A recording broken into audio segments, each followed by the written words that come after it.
bit.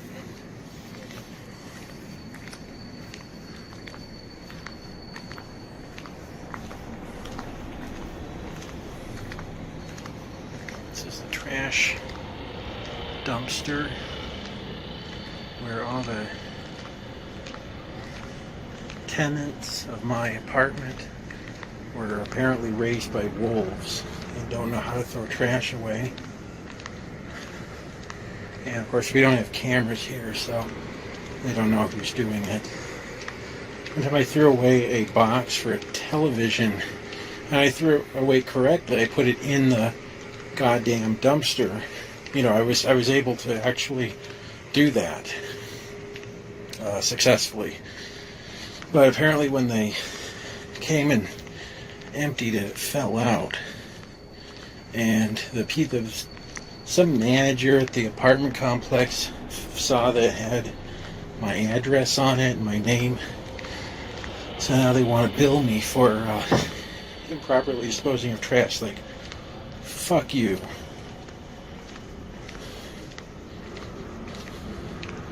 What about all the people here who just throw the shit over the fucking door? You're not going to find them. Let's go into the other apartment complex. See what's happening over here. So the other day what happened is, it's the funniest thing. I tried to edit the registry of my computer, which is something that I do often. And the other day I just really fucked up. And I deleted something I wasn't supposed to. If you ever want to edit the registry, go to your command line. If you're in Windows, if you want to edit the registry of your computer, which I do not advise you to do unless you know what you're doing, because it can really screw up your computer. I mean, it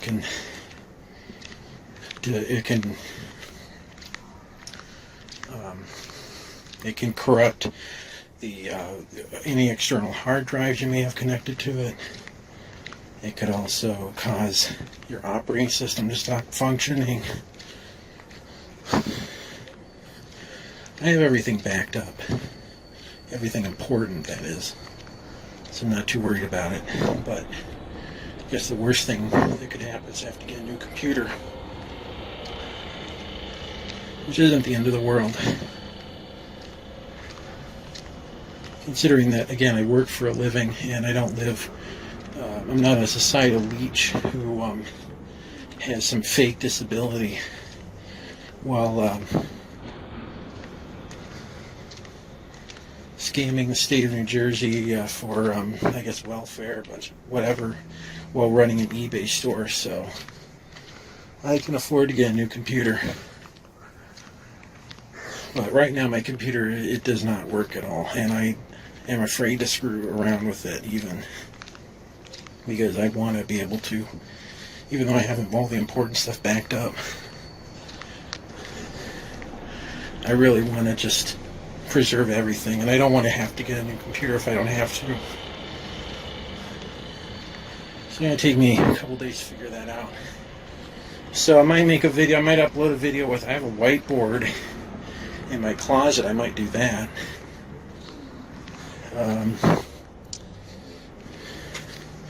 But the thing about Gary is that he's just so far gone, and you know, like a long time ago I gave up trying to reason with him. Like I said, I used to be a fan of his, but the physics stuff, they started taking over his channel. And it was like every time he made an addendum video, he had to talk about the physics. I'm probably going to get like fleas or I don't know what biting my legs now because I'm wearing sandals. Maybe it's drug dealers. You know, there's a lot of that. Like before I moved in here, somebody shot through my apartment. I didn't know about that when I moved here. Last year, there was actually a shooting in the parking lot right outside my door, and you can see the bullet holes in the garage. Maybe I'll make a video about it someday. Unless they probably didn't fix it because they don't do shit here.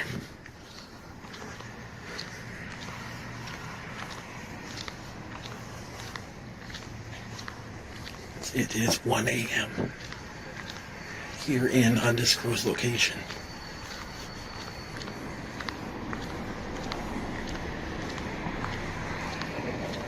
Yeah, so about anxiety disorders. I'm not saying that there's no such thing as an anxiety disorder. Of course, there's such things as anxiety disorders. And in some cases, they might be. But certainly, probably not in every case, but in some cases, they might be severe enough that you literally can't work. But the thing is, Gary runs an eBay store. What does he do? He spends like fucking 10 hours a day on YouTube, either making videos, watching videos. He said he spent like 8 years just obsessively watching physics videos online. You're telling me that he couldn't get a job as like a customer service rep to answer phones or do anything like that? Yeah, that's bullshit. He says he's trained as an electrician and there's no work for electricians in Mendham. Let's cross here and get some more flea bites and all kinds of stuff. Let's go this way.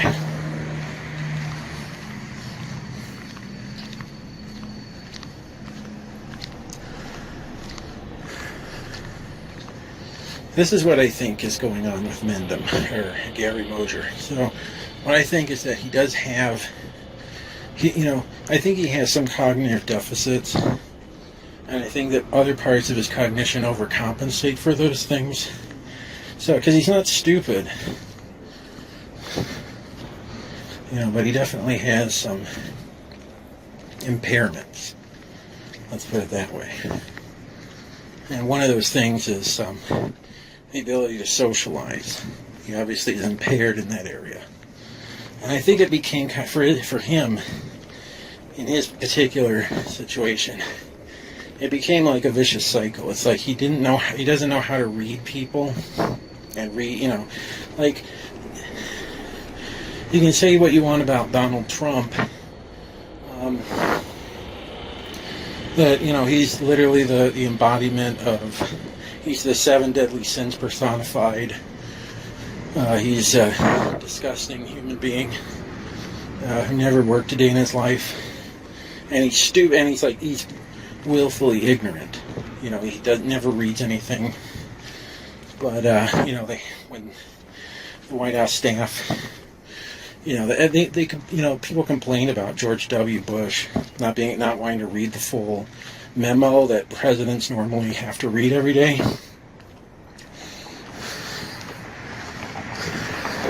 So they would type up an executive summary, and with Trump it was even fucking worse than that. They literally anything that if they want him to read anything, he had to fucking put his name in it and every paragraph. Yeah, you want to get Donald Trump to read something or learn about something, make it about him. Even if you make shit up.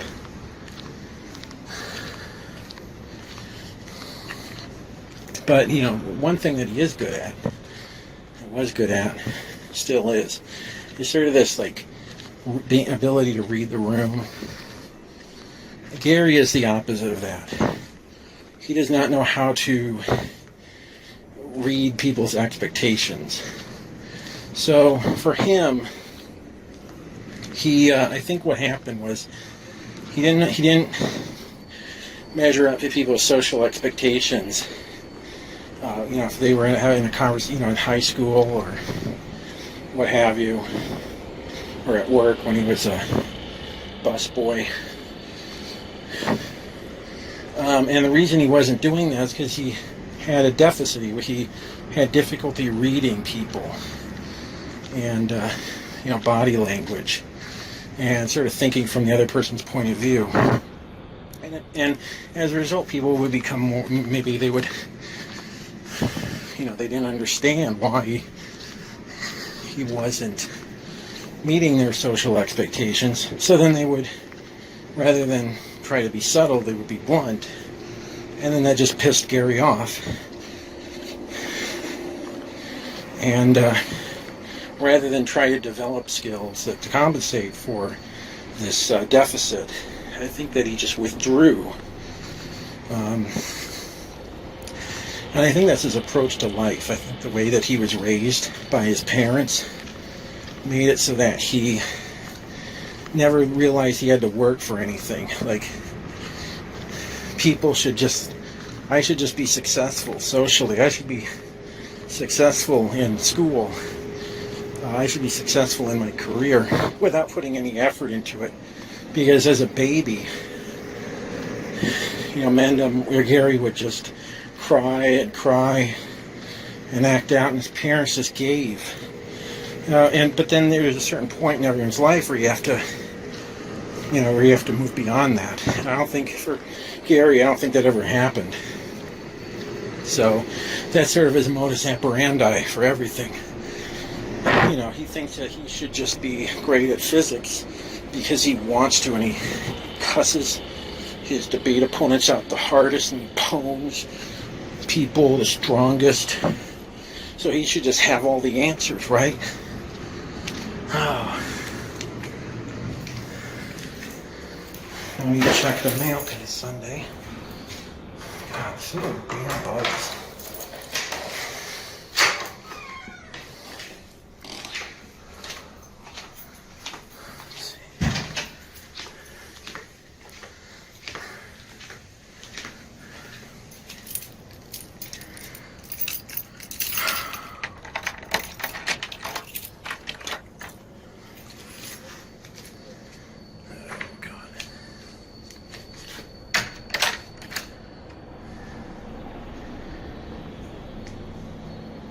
But yeah, I think that's what his problem is.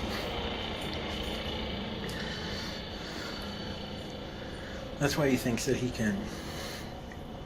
Actually, the funny thing is that that's what Effelism is all about. It's basically virtue signaling, that kind of attitude towards life, if you really think about it. Because what does an Effelist do? Or what does an Effelist think is their ethical obligation? To do nothing. Not have kids.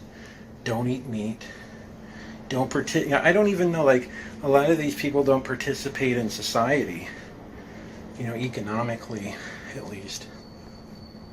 So maybe another part of it would be don't take part in society. They wouldn't phrase it that way. They would phrase it a different way, like, oh, it's just a rat race of capitalism. No, that's society you're rejecting.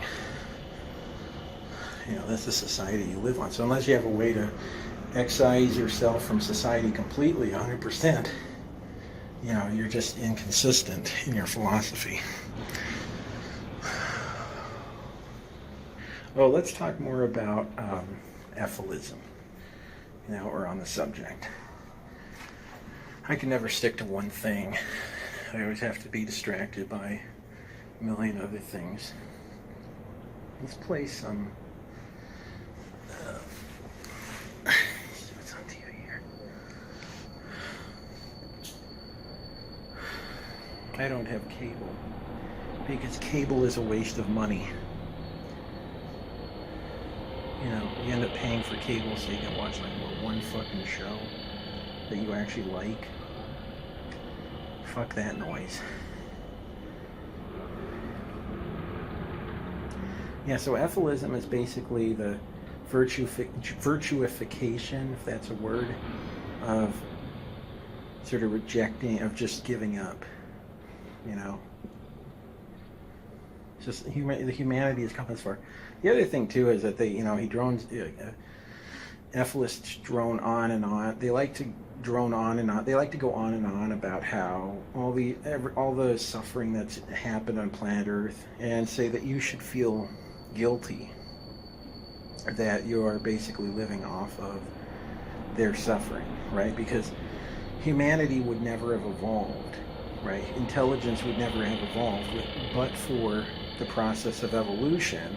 And the process of evolution requires that trillions of sentient beings suffer in pretty horrific ways.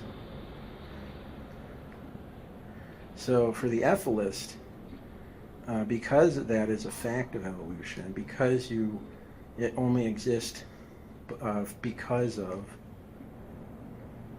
this horrific process, that you should feel shame and you should feel guilty, and it's a guilt trip that they give you. But really, I mean, it would be, what would be a bigger dishonor to all of the sentient organisms for you to get up every day and be motivated and enjoy life, or to just give up and put a bullet in your brain and or maybe push the red button and nuclearly annihilate every living thing on the planet, even people against their own will. I think that the latter would be the bigger dishonor. Because in that case, all that suffering was for nothing. Okay, so that should be something that should motivate you to do better than become an ethicist. If that's the best you can do, that's really pathetic.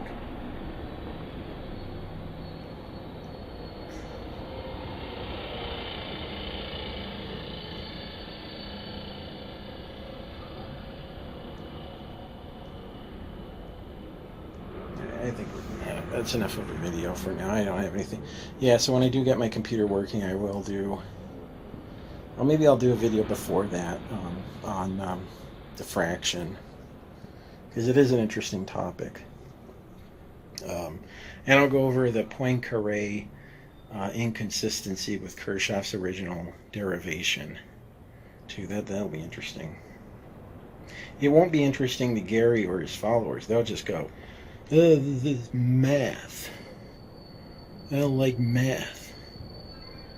Math is stupid and it has infinity in it, and I don't.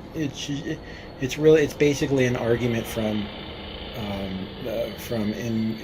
ignorance. Really, it's just like he can't understand math, therefore it must be bullshit. He can't understand quantum mechanics, therefore it's bullshit. Well, I'm sorry. I mean, the universe, mathematics is a fact of the universe, whether you can understand it or not. Why you would expect your bug brain to be able to comprehend the fundamental nature of the universe is beyond me. Like, why would you just expect that? Well, again, it's because either you just expect everything to be given to you, or life is bullshit and we should just red button the planet. Right? That's probably the answer. What's really depressing is that there's a lot of people who listen to him. I've actually seen this, like, in real time. People who, became discouraged by his philosophy. They you can actually track in real time how they were going to college and they were college students and they were priming themselves for a successful life, and then they just gave up. Or they became some kind of a... They just gave up in life, and I could mention names. Zohar Kohavi is one. I don't even know what he's doing anymore. But there's lots of examples. If you go back to the Stickum days, lots of examples of that. I think Amanda might be an example of that too, because she does have sort of she owns an art gallery allegedly, She was like going to school to become an artist. But does she actually work as an artist now? Or does she just do her stupid aphorism crap?